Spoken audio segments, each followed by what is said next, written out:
In December 1971, a 17-year-old girl named Julianne Coep boarded a flight with her mother. The plane was Lanza Flight 508, flying over the dense, unforgiving Amazon rainforest in Peru. It was supposed to be a simple flight to visit her father for Christmas. But fate had something far more terrifying in store.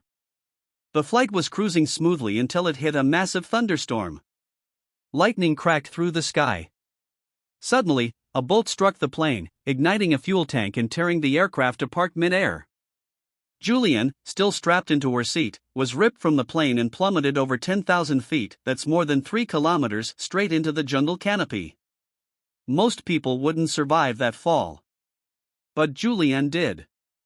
When she woke up, she was on the jungle floor, still strapped to part of the seat.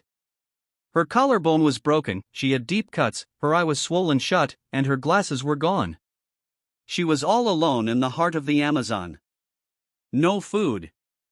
No shoes. Surrounded by insects, predators, and the sounds of a wild jungle that never sleeps. But Julianne wasn't just any teenager.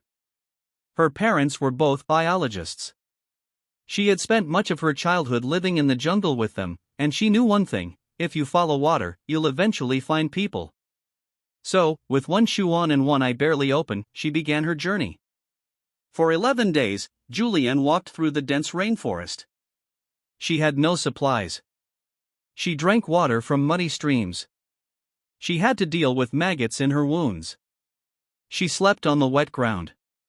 She heard the cries of howler monkeys at night and felt bugs crawling on her skin constantly. At one point, she found a bag of candy that had fallen from the crash. That was the only food she ate for days. On the 11th day, exhausted and on the edge of death, she stumbled upon a small shack used by local loggers. It was empty, but it had fuel.